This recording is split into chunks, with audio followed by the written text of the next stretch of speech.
How to build cultural competencies into your older adult programming. It is important for organizations who work with immigrant older adults to be culturally competent. This is a set of attitudes, behaviors, and skills that enable you to work successfully in a cross-cultural setting.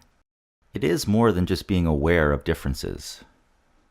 It implies valuing and adapting to diversity, being aware of your own identity and cultural biases, and being able to manage the dynamics of working with diverse groups.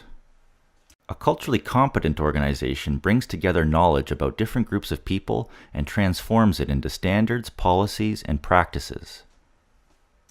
Here are some active steps to guide you in this process. Do a comprehensive cultural competence assessment of your organization. Use the results to develop a long-term plan with measurable goals and objectives to incorporate culturally competent principles, policies, structures, and practices. Include cultural competency requirements in job descriptions. Cultural competency requirements should be apparent from the very beginning of the hiring process. Ensure the people working and volunteering are reflective of the population groups you are working with. Get your staff involved in discussion and activities about cultural competence. Consider holding cultural competence training sessions. Make sure the location is accessible and respectful of difference, especially when planning and implementing programs and services. Be considerate of religious holidays and traditions, including cultural religious fasting and various dietary restrictions, and always remember to consider the need for accommodated spaces for prayer.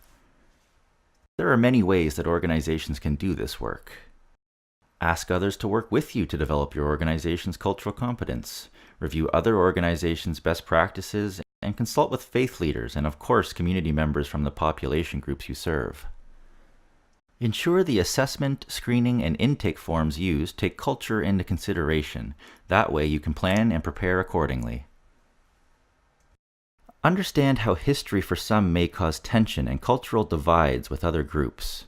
Create group guidelines and program-specific activities to foster understanding, respect, and diversity. Arrange for translators and ensure that materials are produced in languages reflective of the populations you're serving. Working towards cultural competence is an ongoing process, and one that requires commitment from individuals at all levels to ensure the creation and maintenance of an inclusive environment.